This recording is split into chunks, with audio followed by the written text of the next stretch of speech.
episode 25 already. Let's see who we got down there. Let's see if we have the chocolate botanist and Kayla.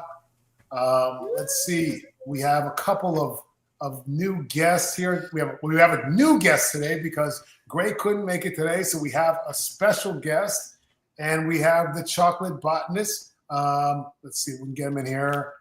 There we go. There we go. There we go. Testing. Kayla, welcome to the show. Hey, Derek, what's up? Welcome everybody. To the Morning Podcast. We've got our whole team here today. And I said Gray couldn't make it today. This is episode 25, so we're really happy that we've gotten to 25 episodes. We have Derek, our regular here, but we have a special guest today. We have Kayla from, what's your page, Kayla? Health Market. Health Market. So welcome, Kayla. It's so nice to have you here today. It's nice to be here. Congratulations on episode 25. Thank you so much. Thank you so much. Thank you so much. That means we've been doing this for almost half a year. That's pretty cool. That's pretty cool. Now, that is amazing. Amazing. So let's start off with Derek. What's going on with you? What's new with you, Derek? I went to a farm tour in Cary on Saturday, and it was, you would think it was it was kind of lackluster, but I enjoyed being out with friends and seeing some plants. The farm tour, I waited an hour to go in on an 8-minute walk that I could have did myself, but I got to see my local farms. And you, person watching this, need to check out your local farmers and support them. Go, even if they give you a lackluster tour, walk around there and give them your money. So that's how my weekend was. All right. And Kayla, tell us a little bit about yourself. Introduce yourself. Let people know what you have going on, how they can reach you, and what's going on in your life. So I am Kayla. I am 29 years old. I have my own business. I'm an entrepreneur. I started my growing journey with houseplants. I fell in love with houseplants. I had like 100 plus in a tiny apartment in Orlando, and I was in nursing school at the time. Left nursing school ultimately because I was so drawn to herbal medicine. And so now I have a garden and a home that it has a 1/4 acre of land, and I am growing most of my own food that I eat. I am a vegan as well, so yes, vegan. I rely heavily on the things that I grow, and I do permaculture, syntropic agroforestry. I have a little bit of a mix of all of them. I feel like incorporated into my garden style as well. So cottage style gardens and the gardens heavily on the things that I grow. And I've incorporated many flowers into my gardens for like cut flower bouquets and all these different crafts that I do, but mostly right now, what I'm super excited about is I did an opposite of lackluster tour yesterday with Malachi at Steven's house. So yeah, Andre was actually over there right before I got there. Crazy. Oh, you were at Steven's place? Yes, I did his tour yesterday. So I'm so pressed about that because my boy Malachi really did his thing. Like, it's a beautiful representation of what can be done when you start the right way. So he has built Florida sand into a productive, beautiful, rich black gold in less than a year. So I'm so excited to be able to show people the processes that go into that, and to showcase my wonderful young black king Malachi, because he is doing his thing in the gardening world. And yeah, I have a YouTube channel where I showcase a bunch of different growers, a bunch of different farmers of all races, all demographics, all gardening styles. And yeah, y'all should check out my channel if you're interested in growing anything, because these people growing everything. They are. Now, when you say growing everything, are you like propagating plants and doing some cool stuff like that? They doing everything. You see what everything. I've been to Andre's beautiful oasis twice. Really? yes. So And you be doing this yourself with some tools and stuff in your hands. yeah, I be getting You be getting dirty, but you need to get your tools clean. This is an ad product. We have Retain here, and Retain right here is what you need. This cleans, it lubes, it stops rust, and it sanitizes. When you are getting your tools for your gardening, you need to keep them clean. And some things can be harsh on your tools. So you're going to go and purchase this at Retain. People in the comments type in Retain, RetainSpray.com, or on Amazon.com, or on the Walmart.com. Order your Retain today. Andre, what are we talking about? I'll tell you what. You know what? I've found that you can use this on a lot of different things, not just tools for plants. I Really? use tools in my garage. I use it for all kinds of applications. Anything you need to lube or clean, naturally, this is it right here. But Period. so easypruning.com is Ooh. easypruning.com you can go to. But today we're going to talk about permaculture. But because permaculture is something that a lot of people get intimidated by the phrase. I do, because I don't know if it's like that thing that we don't do anymore because we were out here natural and we're not getting perms no more. You know what I mean? But all right, listen. No, for real. Yeah. So, but before we talk about that, I just want to let you guys know a little bit about, what's going on with me. So you mentioned you were at Steven's place. When you said Steven, at first it took a second for me to click in, but Steven has, he's doing some agroforestry, which is sort of a component of permaculture. That's a part of permaculture. So I wrap that whole thing together. Young Scrappa, listen, message me and we will get you on as a guest on the show in the future, but we can't just jump you on right now in the middle of this thing. But so Steven, and he had a problem. He had a deer problem. So he has invited me over there to, use my skills to decrease the deer problem that he has. And I'll tell you what, I went over there and I did harvest the deer and, meat's in the freezer. And the deer behave completely different now than they did before we started hunting them. So the deer are definitely not ravaging his garden like they were before. They're very wary, and the scent of people kind of is different. They react different to people now than they did before. Before, they would eat his food and they would just, he can walk right by, they don't care, they keep eating. But now they see you or smell you and they take off. So I think we helped him out a lot, and I hope to continue helping him out. But anyways, that's a whole different ball of wax. But I just got back from Mexico. Yes. And I got a couple more trees in the garden now. So I think I'm complete with the trees. Someone mentioned Cecropia, the gummy worm tree. In my place in Mexico, those are weeds. They grow everywhere. Are you serious? Yeah, like I had to pull one out of one of the beds outside of my house. It was growing like a weed. I had to pull it out and just toss it because they're everywhere. They grow like weeds. Like literally, you could go down there. I could pull 50 of them right now out of the empty lot beside my house. Like they're just literally weeds down there. People that is insane. Yeah, it's crazy. But the last couple trees that I got to complete my collection, I got a guava, I got an avocado, and I got a cacao tree. Okay, cacao.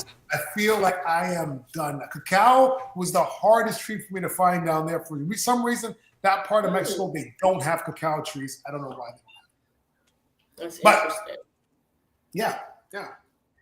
But anyways, what I wanted to talk today, or we were going to talk today about, is permaculture in general. Because a lot of times people get confused about that term. But permaculture is a very sort of difficult term to sort of define because it means a lot of different things, and it means different things to different people. Because permaculture is all about what the word is. It's just permanent culture. It's anything that is sustainable that we can continue to do permanently without sort of depleting our resources or sort of destroying our society. Right? So there's 3 components to permaculture. There's earth care, which is the gardening aspect of it, but there's also people care and fair share, which is also making sure that everyone has these resources and we do things in a way that's sustainable for all people to survive. And for me, anything that you do in the direction of sustainability, that's permaculture. And Permaculture Life, that's my company, Permaculture Life. So I'm all about the permaculture, definitely. And the agroforestry that you're doing, that's part of permaculture, definitely. And do you want to maybe describe agroforestry to people so that they understand? Sure. For sure. So agroforestry, I look at as agriculture that is in the shape of a forest. So it's growing our food in a way that mimics the natural symbiotic relationship of the forest, or the natural connection that the forest has. So it's making sure that your fertilizer is in-house, your mulch is in-house, compost is in-house. As far as growing it, there's, same as permaculture, there's a lot of ways that you can demonstrate agroforestry, but it's more so changing the way that we're producing our food from a monoculture, which is just large crops of the same species, to a biodiverse system that incorporates all different types of strata, which is growing spaces in the atmosphere, and also within the soil, occupying different levels of strata. So fruit trees, annuals, perennials, all grown in a systematic way that they're all benefiting one another. Right. And it's kind of like reducing the amount of inputs that you have to bring into your garden, right? So you're really absolutely. And I think one of the greatest agroforestry examples that I've seen is Mike Garcia. Yes. Woo! Mike is great. Yeah. Mike is great. And Mike's thing is he doesn't want to be just sustainable. He wants to be beyond sustainable. He wants to be increasing, multiplying what's there. Which is really an amazing concept, right? Yes. If all of the farmers did what Mike was doing, it would eliminate 90% of the problems that we have in America. I'm talking plastic, homelessness, heat, all of these different things. I don't want to get carried away, but I really got to give Mike his flowers, because he's figured out a way to do the agroforestry permaculture, like you said, beyond the limits that has been created so far. Now, I'm going to say one thing, okay? Because I love this. I love this for the small farm and for the people that are doing this on certain scales. For sure. At the same time, we've got to feed the world. And this is a little bit labor intensive. It's great for the environment and producing food for 100 families, 1,000 families, and so on. But I'm not sure if this is something that can feed the world on that scale. At least not in a capitalistic society. Well, to be honest, I don't think it can feed it even in a nomadic society. And it's because even in a nomadic? Yeah, even in a nomadic society or agrarian society, because the reason that we have a lot of the extra inputs we do, the fertilizers we have and all these other products, is simply because we needed more nutrition provided quicker in order to feed the people. And even right now, with everything we're using, we're not ever producing enough food to really feed the world. There's always a point where we run out of food to feed the world. But with these different things that we can do on a small scale, like Andre and Kayla are saying, they're the experts. They can definitely help us out. But the person whose page you was talking about, Mike, what is his page? I'm not sure what his page is because he doesn't post a whole lot of things. But it's Ever Oak Farm. So Ever Oak Farm is the name of his farm. So I think that's That's the best way to find him. I think he does have a page, but I don't think he posts a ton. But yeah, there it is. Ever Oak Farm. Guys, check him out. What he does there is amazing. And he does, what is it called? Like a co-op or something where people like sort of like invest in the crop and they get a certain amount of vegetables every single month or every single week or whatever. That'll be dope. Based on the production. So you invest a certain amount, and if it's a bumper crop, then you'll get more than your dollar's worth. If it's not a good crop, he hedges a little bit of the risk. But it's pretty amazing stuff. Yeah. Oh, I love a co-op. This is great. This is so great. And I've tried to incorporate a lot of the permaculture principles and I'll tell you what, I've moved a little more towards the agroforestry because I've started growing a lot of the fertilizer plants directly beside the trees that I'm growing. So instead of having to like have an area where I have Mexican sunflower or Takahashi grass or lemongrass or the things that I'm going to chop and drop in one place, I'm trying to grow those things directly around the trees that actually need them. So I'm working on trying to become more sort of lean more towards the agroforestry. Yeah, the Mexican sunflower, that is a great chop and drop. It's really high in nitrogen and phosphorus, and it grows super fast. And the amazing thing about it is you can chop it, and in like 2 weeks, it's growing back. And it also produces flowers in the fall when nothing else is really flowering. So it's great for your pollinators that need something later in the season.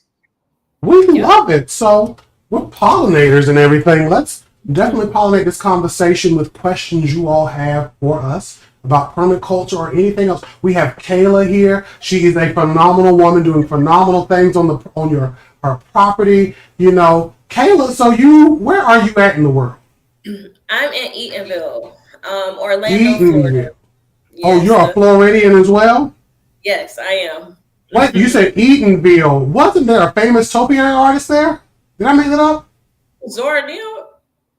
No, I'm thinking of the gentleman who did topiary work there where he shaped trees. I cannot remember his name, but I'm going to search for it. So you're also a Floridian? Yes, I am. So you and Andre both can grow flowers and plants all year long while I can't. I'm not jealous. Okay. We do have a question. Sonia asks, can mullein in a pot survive New York winter? That's a great question. If it's mulched over, it might. So mullein, have either of you grown that before? No. Kind of. Because but it may or may not be it. It's a weedy. It can be a weedy plant. Mullein is a plant which is supposed to, through ethnobotany, this is again alleged, we're not giving out medical advice, be able to encourage like good lung health and like take care of your chest and all this other stuff. For colds and things like that. Yes, it's a beautiful thing, but again, it can tend to be weedy. I do grow it here because I got one plant that I liberated from somewhere. I'm not going to tell y'all where. And the seeds just took over. But my winters are not as harsh as yours. So I would envision if the plant itself dies out, there should hopefully be seed that will overwinter and then come back. So you may lose that main plant, but it would be overwinter. But I would still try to mulch it in a pot or just bring that pot inside into like a garage or something. For a long time, I thought mullein and lamb's ear were the same. They do look vaguely similar. They do. Yeah. But lamb's ear is actually, to me, a little more teal, a little more blue than mullein. The leaf shapes are not as different. The hairy is different too. But that comes with being a plant biologist. They look vaguely similar. Giovanni said we have a show on today. I think he's from Australia. I think that's what they call ladies. Yes, we do. We are here. We take all the people on. See, Bridget says respiratory mullein is great for that. They use it for toilet paper tissue as well. Now, the plant that I have, the lamb's ear, is also called the toilet paper plant, and that's where the confusion came. Yeah. Where I had the toilet paper plant, the lamb, also called lamb's ear, and I thought it was also the mullein, but the mullein is different. It's also a toilet paper plant. Well, that's the thing about common names. They're common. Yeah.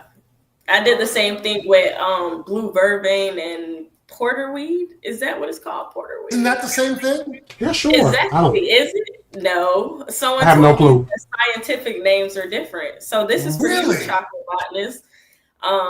The scientific Yeah, I don't know. Apparently they have different properties when you really get down to it, but All right. they're the same Bluebird. name. Jay Hmm. Vocab asks, any advice for elevating squash / cucumbers aside from trellising? Um, my advice would be to let me tell you about trellising because that's the idea I have.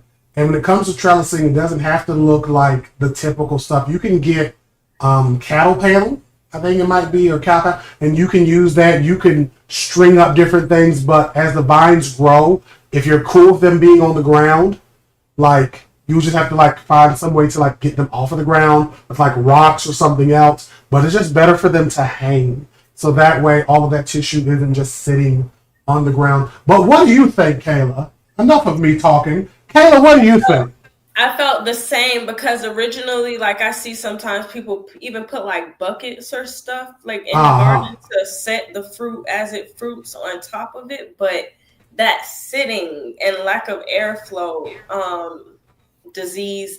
I live in Florida, so everything is prone to disease. I don't. And that trellis doesn't have to Yeah, necessarily be a solid structure. You can run 2 posts and run a rope or some fishing line or something that can run across there and hold things up.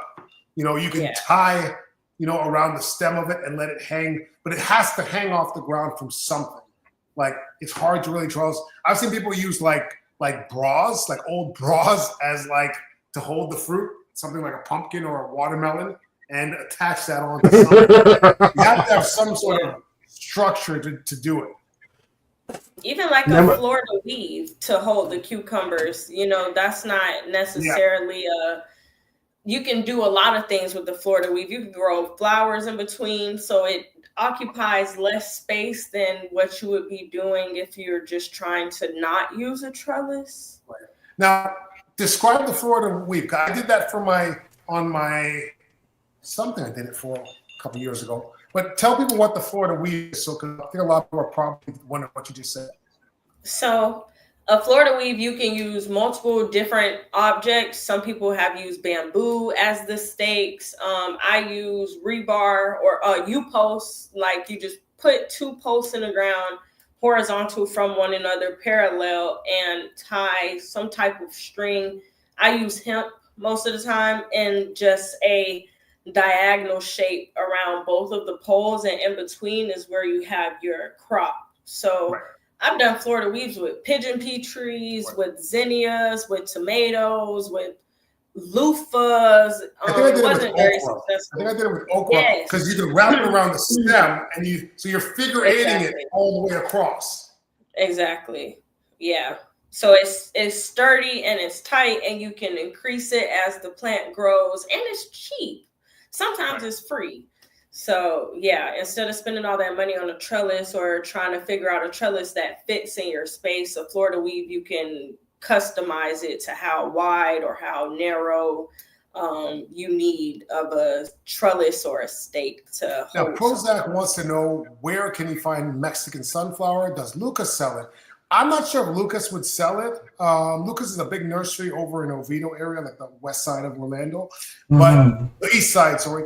But I know A Natural Farm would have it, and I have tons of it. If you ever want to come by here and get some cuttings, I will give you some cuttings. 'Cause I know you're Ooh. local, so if you want to come by, I have, like, what I do is I don't grow enough of it because it grows from cuttings. Like you just get a piece, stick it in the ground, and you have a new tree. And I should have about 1,000 trees right now, but I've Yeah. probably only got about 15. And I really should have 100 of them because it's free fertilizer. It's endless Mhm. fertilizer, and all my trees should be stacked high with Mexican sunflower cuttings around every single one of them, and then I wouldn't have to fertilize them at all with anything. It's okay. We got you, Andre. Me and Malachi gonna pull up and pop them in for you. We got a bunch right now. So you're gonna need a team though. I've got all the trees. You just gotta cut them and stick them in the ground. I'm just lazy. But y'all are gonna need like more people because we know Andre has like 100 people. We're going more places, but I really should have. For years, I had like 4 trees. I'm thinking, why do I only have 4 trees? I should have 20, 30, 40. Yeah, for sure. Free stuff right there. Mm-hmm. I live part of the year in Ballina, north, south, west Australia, and the other part in Boise, Idaho. Okay. North, southwest. We love it. That's a lot of directions. I'm like, where do I go? This is a great question for you, Kayla. What herbs or plants for asthma? And before she answers that, we have to remember to say we are not medical people. We don't give medical advice. But we're going off of what ethnobotany says. And Kayla is an expert. Go for it. So a plant that grows native and wild here that I use all year, but especially during the fall, winter, is goldenrod. That one is amazing for inflammation in the lungs, asthma, anti-inflammatory properties of the respiratory system. I absolutely love goldenrod. Cecropia actually has been used, the leaves, for lung congestion. I'm not sure if it's specifically asthma, but those are 2 for sure that are powerful when it comes to treating upper respiratory issues. Now, it's funny that you mentioned Cecropia because people in Mexico tell me that is what they use as a poor man's devil's lettuce. Yeah, they dry those leaves and they say like when they can't get other stuff, they just use the leaves. That is interesting. I'm definitely looking at that. Okay. That is interesting. I know one that we have here is just hallucinogenic. Is the trumpet flower. I actually just purchased one of those. So, tell us about that, please. The devil's trumpet or the angel's trumpet? It's both. Purple, Dominiana, I believe is the name. But I'm thinking of a different one. I'm thinking of a different one. The double trumpet flower. So it makes 2 blooms. But it is still, I believe, in the nightshade family. It does resemble the egg. Okay. So I'm thinking of the Tura. Oh, the Tura what? I'm thinking of the Tura stramonium, but it could be the Dominiana. No. So yes, I might be right, or you might be right. No, I think it's you. I think it's actually you because that's fine up. Look at me. Well, asthma is a problem that you have if you go out in your garden. There's another problem that you can have if you go out in your garden, and that is mosquitoes. So Sonia's bug spray is the solution for that. Sonia's bug spray is all natural. I'm telling you guys, I use this every time I'm in the garden. I have a bottle in Mexico. I have a bottle here outside. I got my mini travel one as well. This stuff is all natural. It's made with lemongrass and a lot of other stuff, so it smells amazing. It doesn't feel like bug spray. It feels like lotion. You can literally put this on after you take a shower, and you will feel better. It doesn't feel like bug spray at all. It makes you think like it's not even going to work, but it works amazing. I've taken this all the way to Africa, to handle the bugs in Africa, and it's done great. So this is some amazing stuff. Sonia's Bug Spray. Check it out. You get it at soniasbugspray.com. You can also get it on the TikTok shop. I don't believe it's on Amazon. It's not on Amazon, but soniasbugspray.com, the best bug spray in the world.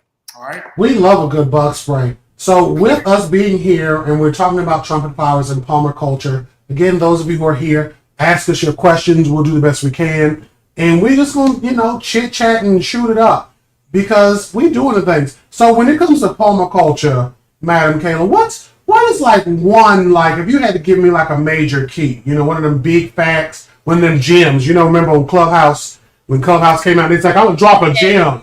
Give me a gem. What would you give me about the permaculture? What would I give you about a permaculture? Ooh, Andre, your permaculture life. I'm about to alley-oop it to you. Here's what I would tell you. People get stuck on being too pure. And I feel like they get stuck on being too pure with everything when it comes to gardening. But And I know that works your nerves. about purity. It's about every little bit counts. When you take that old margarine tub and you put a plant in it and poke some holes in it, you're doing permaculture. You're reusing, repurposing something for another use. So this isn't going in a landfill. It's going to provide, a container for your plant. So any time that you do anything sustainable, that's a step towards permaculture. So I think the biggest thing people can get from that is that there's no amount that's too small for it to be permaculture. Yeah. You get too hung up on it. They think they have to build swales and have 10 acres and all this stuff to be doing permaculture. No.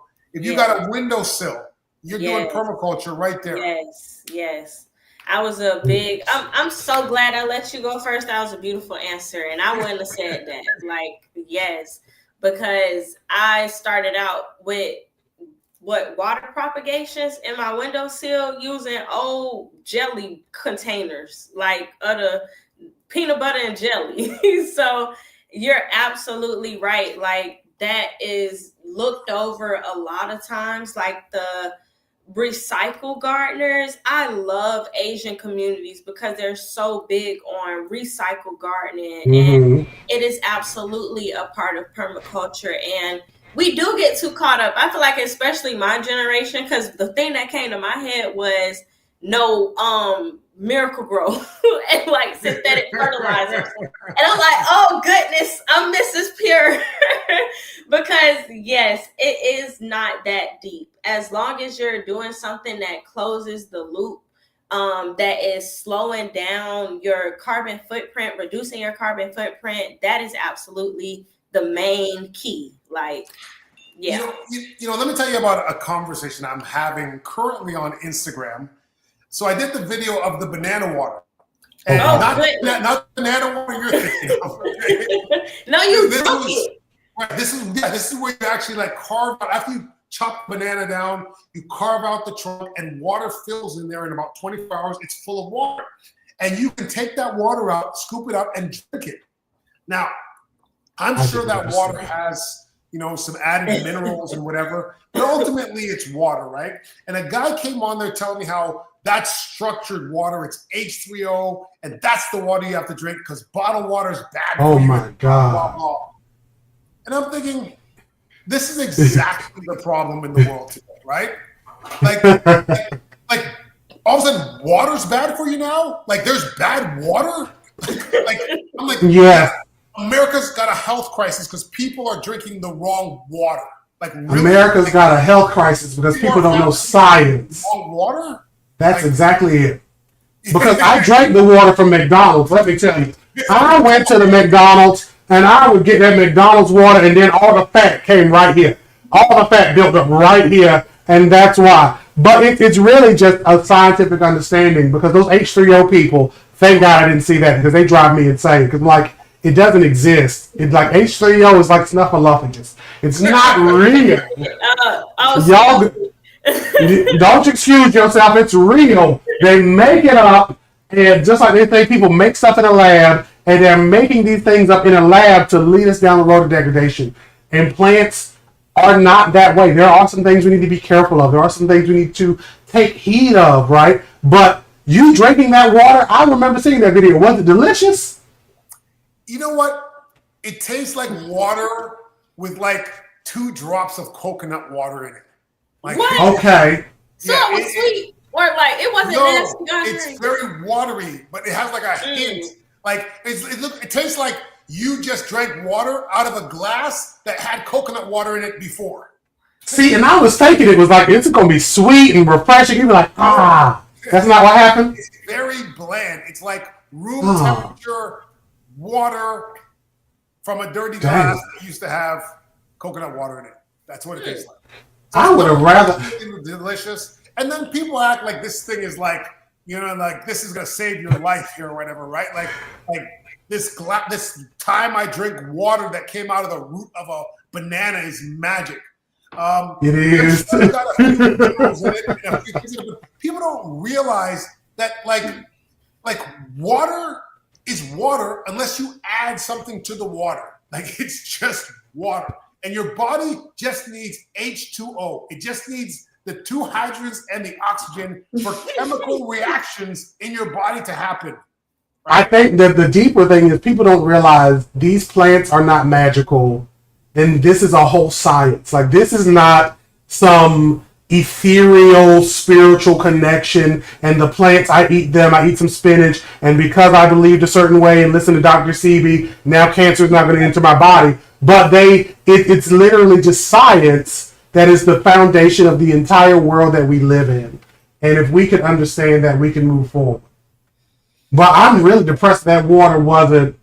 I thought that was going to be the best tasting because it looked so good on that picture, the video. It was really clear. Like I brought it my looked so beautiful out there too. I thought it was gonna be all kind of mucky, but it was crystal clear water, and it looked like regular water. And it tasted pretty much like regular water.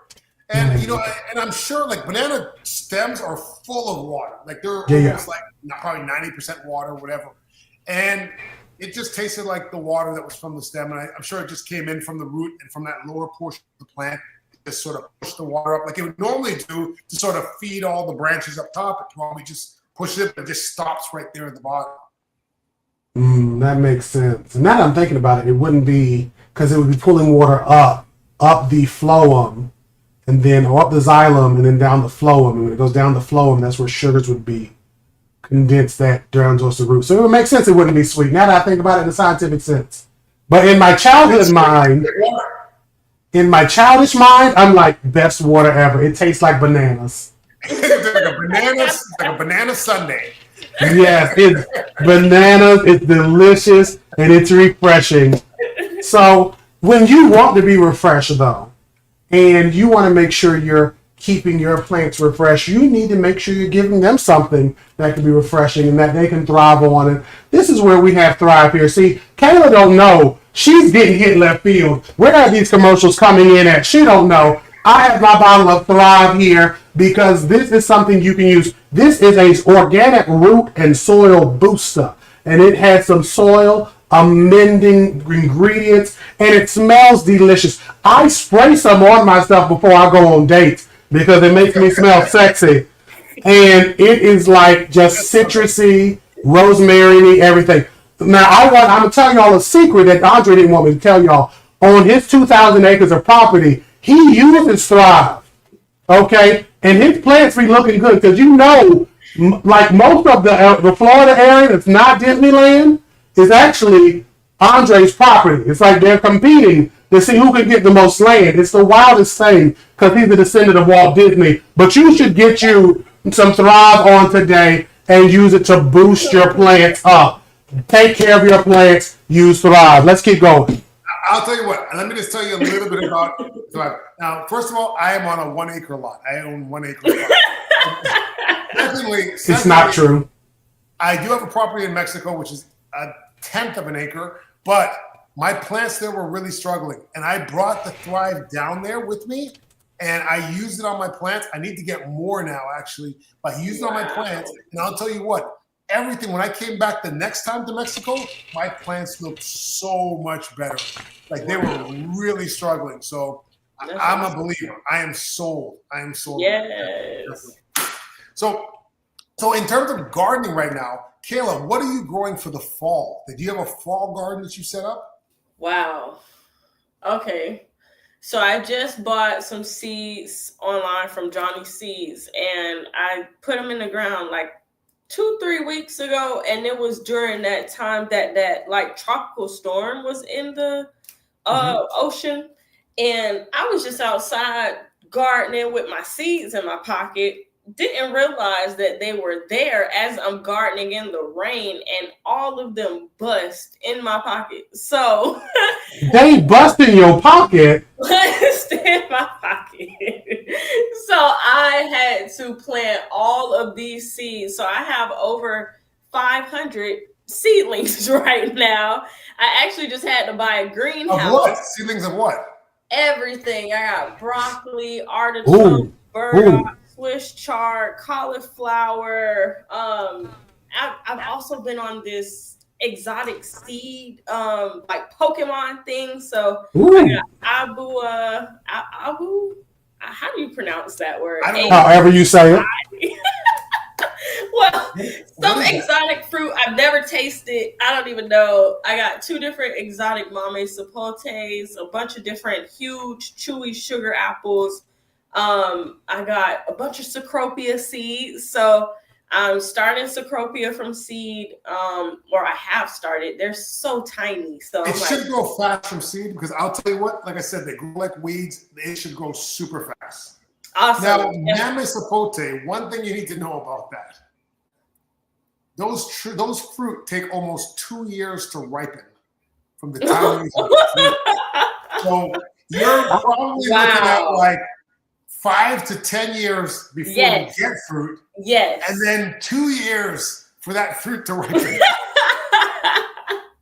Oh my gosh. Yeah, I'm in it for the long haul with all of these things because I even got some mango seedlings that I'm starting from seed. Me and Malachi grafted my avocado tree after spending time with you. He successfully grafted the first ever successful graft, of an avocado tree seedling. We have a Catalina attached to it now. So a lot of the stuff that I've been doing, I started all those seeds on accident, but most of the stuff that I'm doing is just management. Like you said, it's a lot of labor that goes into taking care of a centropic style garden, but I am plugging my annuals in between my chop and drops of Mexican sunflower or Panadol, so it is still. What are you doing with the Panadol? Because I have Panadol and it grows out of control.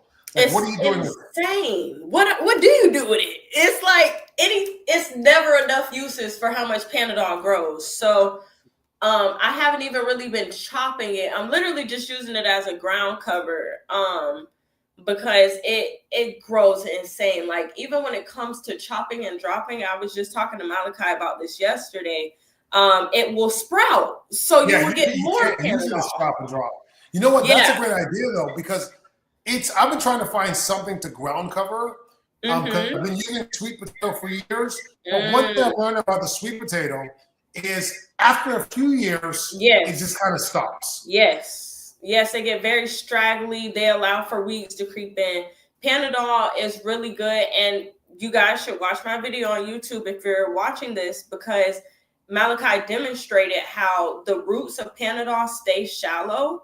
So it literally only covers the ground and keeps it moist and acts as a temperature barrier. And when you're ready to plant something in it, it's super easy to just pull out the Panadol from that one spot and then pop in your transplant, and it allows for the roots to take over. I've noticed that when you pull it up, it looks like it's spread out all over here, but it's one root. You pop it out and right out. Yep. For sure. So it acts as like a mulch, but it's a living mulch that isn't hard to remove. So it's like, clock it. It is a very great. I like it. I'm going to start spreading that around too. I've got a lot of things I just need to propagate and spread around more. Someone said put it below the trees that have fruit so that when rats come, they get the scent on their hair and struggle. Ain't no rats back there, baby. We got snakes. Yeah. We don't have rats. We got squirrels. I need something to get rid of the squirrels. I'll tell you what, I've tried everything. And my strategy for the squirrels right now is to grow more food than they can eat. That's a good strategy, because I got a strategy for you, but I can't tell you here. There's actually more you can do. I'm trying that strategy too. Yeah, there's a strategy I got. I took out a neighborhood of squirrels allegedly when I was 17. I'll tell you some stories one day. But the problem with that strategy is once one is gone, another one comes in to fill its place. Again, neighborhood. That neighborhood, the squirrel population never recovered. They never financially recovered. I think the squirrels know when I come into town because they disappear. It's amazing. I don't even have squirrels on my patio anymore. I used to have squirrels on my patio digging around, and then they was like, "We heard about you from 3 counties over," and now they don't come anymore. It's the strangest thing. Well, I'll tell you what. I once had one of my garden squirrels for dinner, actually. Yum. Yeah, Right. it wasn't bad. It wasn't bad. Was it I'll tell you what would have made it better. If What would have made it better outside of some watermelon? Sweet and spicy. I thought we were talking about watermelon because this sweet and spicy sauce, it will get you guys. Sweet and spicy pepper sauce, guys. You can get on Amazon. Right now, we have buy two, get two free. We've Say never done what? that before. Buy two, get two free. So you can get a hot and a not so hot, and you'll get a duplicate order of whatever you order. Yes. So check it out, AndreTheFarmer.com. It's all natural, and I guarantee it's going to be your favorite sauce to put on everything. And Thanksgiving is coming on. And again, you can, and we trust Andre with this sauce because even though he doesn't eat watermelon, he does make a good sauce. I was a little shaky at first. I was a little, I don't know. But this is delicious. This stuff here, that's all I'm going to say because I'm going to get a little explicit. Guys, yes, this is question and answer. Any question you have, go ahead and ask. We will answer all your questions. If you're not asking questions, then we're just going to talk like if you guys weren't here. But ask away. Ask your questions. Yeah, y'all are just part of this conversation. Y'all can jump in, ask your questions, or jump out and just listen to us talk. Because we just here having a good old happy play time. So I want to ask Andre, what made you decide to buy property in Mexico? Boy, I'll tell you what. I have a good friend who's been living down there for 10 years. And every time I visited, I loved it. Which is kind of how I got to Florida. I'd visit Florida a couple of times and I loved it. So I was like, all right, I'm moving to Florida. But I always wanted to have a house in like a retirement home outside the country. And the Caribbean was always my place because my dad's from Grenada, I'm also from Barbados. I always thought Grenada was going to be my island. But the problem is, I'll get you knee champ in a second. The problem is on an island, it's expensive to grow. They've got hurricanes and healthcare is not great. So when I realized all the benefits of Mexico, cost of living is cheap, not crazy expensive to build, super safe, hurricanes not an issue, first world hospitals, that's pretty much what sort of sealed the deal for me. And I love it. And whenever I'm down there, I love it. I'm going down there on Thursday. Awesome. I just love being down there. So Nietzsche, or Nietzsche. I always get that wrong. Sorry. But Kayla is filling in for Gray today. She is our guest host. She is a permaculturist, a food forester, and she has a social media page, Love Health Garden, Love Health Market. Love Health Market. Love Health Market. So we will remix a name. I love it. Great content as well. And to the person that says they got a sister that lives in North Carolina, what part? Message me. I want some of them the Easter eggplant. That's beautiful. I need a picture. I need some eggplant in my life. Take it as you will. Send me those pictures, please. Yeah. Either of y'all grow? It's a great Thanksgiving and Christmas gift. It makes a great stocking stuffer, and it won't be 2 for 1 after Christmas or 2 for 2. 2 buy 2 get 2 free. So, this deal is limited time. I'm not sure I understand that question. We are all planting the same plants from ANF. What's ANF? Is that like one of them acronyms that the kids be using nowadays? I don't think the kids are using that one. Did they mean ATF from Andre the Farmer? Is that what it is? I don't know. I don't know. How to grow water lilies inside of water. No clue. Has anyone tried to grow water lilies? So here's what I would tell you, person that's like, I want to grow stuff. We don't have experience, but if you go to your local cooperative extension office, they can probably get you where you need to be. Cooperative Extension. I think you might be better off with getting a cutting. Like there's water lilies all in the backyard here in the lake here. So I think those will probably grow a little easier than trying to grow it from seed. Wow. I've heard of people doing it. Water lily seed even start? Like I've heard of people doing it. I've seen people doing it online, but I can't do it. So the seeds are hard. I've seen it done, but I can't remember who did it. One of the people on Instagram, there's so many people, but there's somebody I actively follow who was like, it was the Crystal, planting with Crystal, something with Crystal. And whoever that asked that question, if you message me, I'll give you Crystal's page. I know if I talk long enough, I'd get the answer. Poppy says, I'm in zone 8B. I'm trying to grow lavender. Also, would it be possible to get a greenhouse work in the Texas summer heat? I want to grow some of my Dominican plants, but the winters and summers here suck. Yes, you could do that with a greenhouse. You know, in the summer, it's going to be a little bit tough because that greenhouse is going to get crazy hot. So you're going to have a lot of ventilation and fans in there. But it's possible to do. Most plants that are, if they're, I'm not sure this is Dominican or Dominican, but it's going to be tropical stuff. So the summers they can handle. It's really going to be the winters. As long as you have reasonable ventilation, you'll be fine in the summers. But in Texas, you should be good in 8B with a greenhouse. I would definitely use some of the methods to keep your greenhouse a little warmer, like having heat sinks in there. Even a little electric heater with an extension cord can warm that whole greenhouse up. Even just a couple of degrees can be the difference between life or death for a lot of plants. I've even seen some people use composting in greenhouses to get a lot of heat out. So like, depending on what greenhouse you have, those tenants definitely work, and especially for the summers, shade cloth. Like, not just any old tablecloth, but specifically shade cloth can block a lot of light. Because I know if I say that, he's going to be like, I'll just get a sheet. It's different. It's different. That's what some people will do. But you get shade cloth, and that can help you out. And hit me up, and I can answer your questions about that.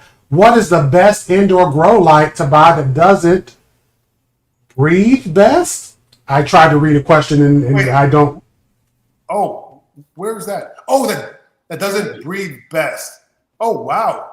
You know what? Listen, most indoor grow lights are going to be LEDs now, so they don't really produce a lot of heat, and I don't really find like there's a whole lot of bad ones. I think that whichever one you pick is going to be good. As long as it's a grow light, I think they're all relatively good.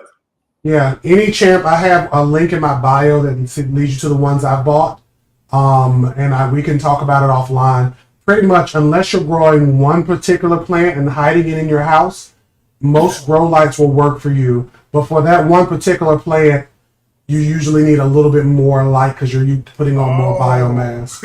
But outside of that, all of that stuff is down my alley, so just hit me up. All right.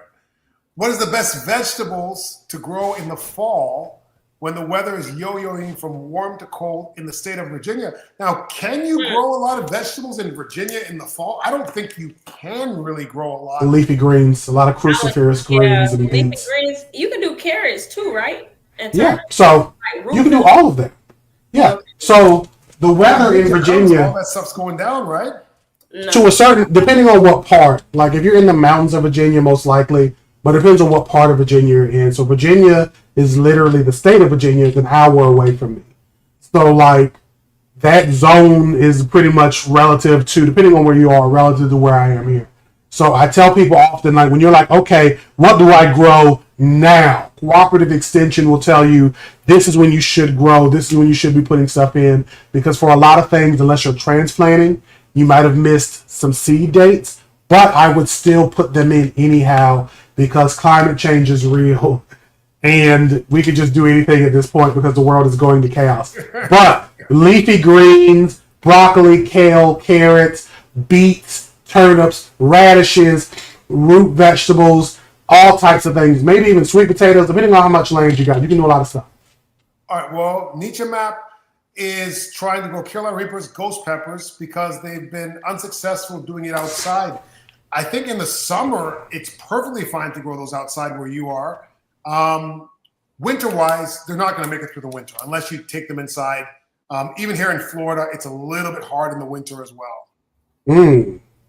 Like winter, most of my peppers kind of die. Sometimes they overwinter, but they kind of go through some pretty rough times in the winter here in Florida.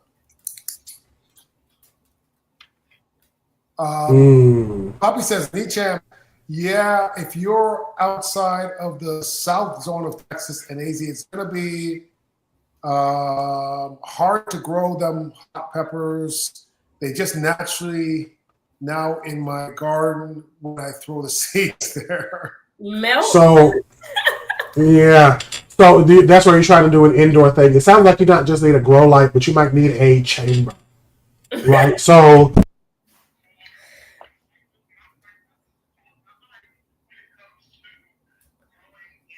for vegetables like that, you literally need a climate controlled space. And our apartments, our homes, whatever you're using, is a climate controlled space for you, but it's not necessarily one that you can easily shift and stuff for your plants. So there's things you can buy, and then there's things that you can make. And it would take me way too long to go into it. But any champ, I think you added me, just hit me up. And you said you message me. Message me and we'll talk about it. And those of you who grow garlic bulbs, they're asking for success with garlic bulbs. I think that's you, Andre. You grow garlic, right? Right. So one of the keys for garlic is you probably don't want to plant them right now in Florida. If you live in a northern climate or like anything like 8 or above or lower, you can plant them in the ground now, and they're going to get that chill over winter, but they're not going to get the chill hours here in Central Florida. So my garlic, I have elephant garlic, it's in the fridge right now. I believe it's called vernalization. It's in the fridge right now, so it gets super cold and chilled for the next probably 8 weeks. And then about 8 weeks from now, I'm going to plant that in the ground, and that's what's going to allow it to bulb. Otherwise, you're going to get green onions, but you're not going to get a whole lot of actual bulbs.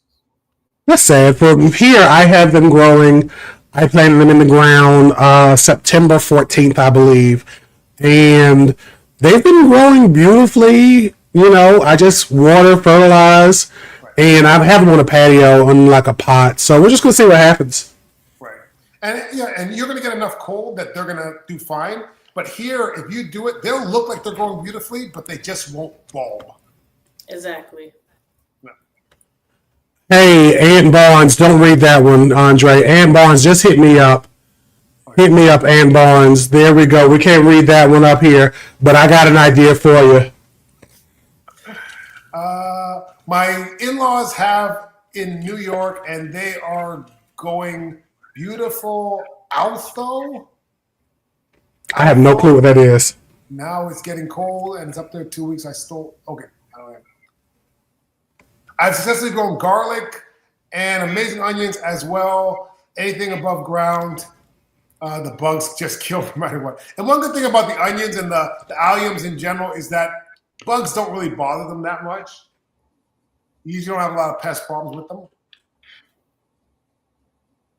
Sorry. It's only been 2 days. Should I pull them out of the soil? Oh, those garlic?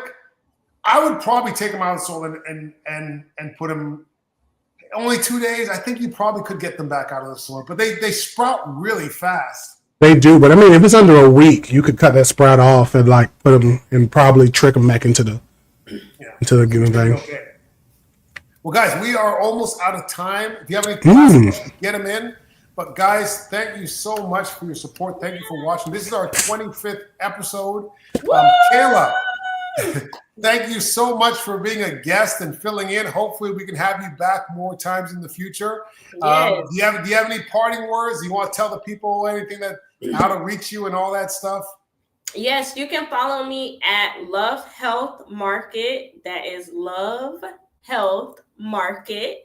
And YouTube channel where I show you how you can grow your own food as well as just be sustainable. I make my own cough syrups and different things like that. So if you're interested in any of the woo-woo herbalism stuff, I'm your girl.